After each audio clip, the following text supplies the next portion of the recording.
कारण दिल्ली ते गल्लीपर्यंत सत्ता जर असली आपली तर त्याला खूप फायदा होईल. आणि जसं मोदीजीने म्हटलं आहे विकास की गंगा, आणि मला असं वाटते जर आपले आमदार साहेब आता तर स्वतः कार्यसम्राट आहेच, आणि ही चारही लोकं पण यंग आहे आणि सगळी कष्टाळू उमेदवार असं म्हणू शकताय. फक्त कसं आहे की जर ही पूर्ण पॅनल आला तर पूर्ण एरिया आणि भागाचा विकास होणार. प्रभाग क्रमांक 12मधून कोणकोणते उमेदवार उभे आहेत? आमच्याकडे मामा जाधव आहे, गोट्या भाऊ आहे, दीपक रावळ आहेत, अनिलजी डाळे आहेत. अनिलजी डाळे आणि दीपक रावळ हे आमच्याकडचे नवीन उमेदवार आहेत. मामा जाधवना तर खूप एक्सपिरियन्स आहे, त्यांनी खूप वेळा इथं आमचं प्रतिनिधित्व केलेलं आहे. गोट्या भाऊ पण गेल्यावेळी नगरसेवक होते, त्यांनी पण खूप या भागात काम केलेलं आहे. बाकी आता हे दोन जे नवीन आहेत ते पण यंग आहे. आणि अनिल भाऊंचं तर खूप संघटनावर वर्चस्व आहे, त्यांनी काम केलेलं आहे. संजय गांधी निर्धार योजनेचे ते अध्यक्ष पण होते आणि भारतीय जनता पार्टी युवा मोर्चाचे पण अध्यक्ष होते. आणि रावळसाहेब तर स्वतः युवा मोर्चा आणि बाकी युवा संघटनांमध्ये पण त्यांनी खूप काम केलेलं आहे. स्टुडंट्स म्हणजे क्रीडा क्षेत्रामध्ये म्हणा, बाकी व्यापारी संबंध म्हणा, खूप चांगलं आहे त्यांच्याशी सगळ्यांचं. आणि युवा वर्गमध्ये त्यांचं खूप काम आहे.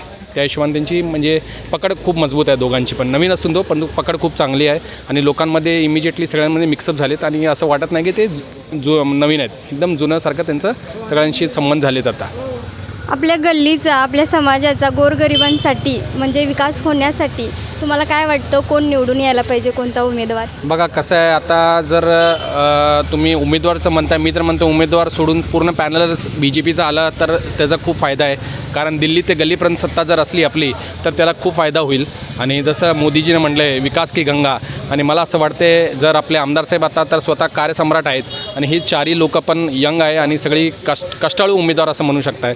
फक्त कसं आहे की जर ही पूर्ण पॅनल आला तर पूर्ण एरिया आणि भागाचा विकास होणार. BJPचं आता बघा कसं, ज्यांची सत्ता आहे त्यांचं काम होणार डेफिनेटली. आणि जर दुसऱ्या पक्षाचा उमेदवार आला तर त्याला खूप कष्ट करायला लागेल. आणि नागरिकांना जी सुविधा पाहिजे, आज इथे खूप सुविधाची अभाव आहे. गटरी नाही, पाणी नाही, रस्ता नाही, सगळ्यासाठी मग भांडत राहायला लागणार. मग आणि 5 वर्ष भांडायचं काय उपयोग? त्याच्यापेक्षा ते वेळ जाईल आणि प्रभागचं पूर्ण विकासाचं काम थांबेल. आणि आमदार साहेब स्वतः पर्सनली लक्ष घालतात सगळीकडे. आणि गोट्या भाऊचं तर खूप चांगलं कनेक्ट आहे, मामा जाधवचं खूप एक्सपिरियन्स आहे. त्यामुळे मला असं वाटतं पूर्ण पॅनल आला तर कधी पण फायद्याचं आहे. आता तुम्ही बोललात आमदार साहेबांबद्दल, तर त्यांच्या कारकिर्दीबद्दल तुम्ही काय बोलू इच्छिता?